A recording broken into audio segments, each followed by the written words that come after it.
વડોદરાના ગાજરાવાડી વિસ્તારમાં 6 ઓગસ્ટના રોજ એક કરુણ ઘટના બની હતી। ગાજરાવાડી વિસ્તારમાં રહેતો 16 વર્ષીય કિશોર પમ્પિંગ સ્ટેશન પાસેના ખુલ્લા નાળામાં પડી ગયો હતો।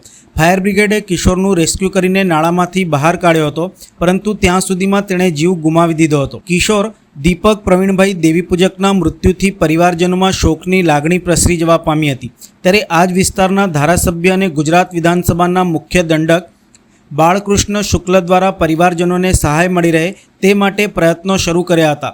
સ્થાનિક સામાજિક કાર્યકર સાગરભાઈ દ્વારા પણ પરિવારજનોને સહાય મળે તે માટેના પ્રયત્નો કર્યા હતા, જેને લઈને સંબંધિત તંત્ર સુધી આ બાબતે રજૂઆતો કાર્યવાહી કરવામાં આવી હતી અને મુખ્યમંત્રી રાહત ફંડમાંથી 4 લાખનો સહાય ચેક આજરોજ મૃતક કિશોરના પરિવારજનોને ધારાસભ્ય બાળકૃષ્ણ શુક્લ સામાજિક કાર્યકરની ઉપસ્થિતિ વચ્ચે મામલતદાર તરફથી આપવામાં આવ્યો હતો। આ અવસરે વોર્ડ નંબર 16ના બીજેપીના પ્રમુખ નરેશભાઈ રબારી દ્વારા પણ તેઓને સહાય આપવામાં આવી હતી। ચેક વિતરણને લઈને પરિવારજનોએ સરકારનો આભાર વ્યક્ત કર્યો હતો।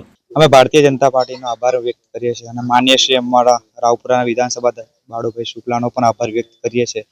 આટલી વહેલી તકે એમને સહાય જે પાસ કરાવી મુખ્યમંત્રી રાહત ફંડમાંથી અને અમારા માન્ય શ્રી વોર્ડ પ્રમુખ નરેશભાઈ રબારી દ્વારા પણ જે દિવસ રાતે બનાવ બન્યો તે જ દિવસે વોર્ડ પ્રમુખ શ્રીએ અનાજની પણ સહાય કરેલી, એમનો અમે ખૂબ ખૂબ આભાર વ્યક્ત કરીએ છીએ માન્ય શ્રી ધારાસભ્ય બાળુભાઈ। ગત રોજ 8મી તારીખે જ્યારે જીગરભાઈનું સુએજ પમ્પિંગમાં પડી જવાથી અકસ્માત મૃત્યુ જે થયો, ત્યારબાદ પરિવારની ભાઈ શ્રી પ્રવીણભાઈની સાથે હું સતત સંપર્કમાં હતો અને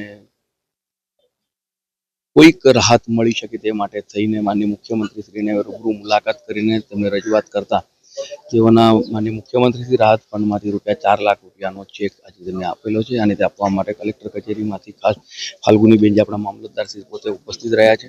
ખરેખર તો આ પ્રકારની ઘટના ઘટવી જ ન જોઈએ, કોઈ પર કુટુંબ પર આ પ્રકારની બીના ન ઘટે એવી આપણે ભગવાન પાસે પ્રાર્થના કરીએ, પરંતુ આવા વિષયમાં પણ માનનીય મુખ્યમંત્રી દ્વારા તાત્કાલિક જે પગલાં લેવામાં આવ્યા તે બદલ હું તેઓનો વડોદરા વાસીઓથી ખૂબ ખૂબ આભાર માનું છું।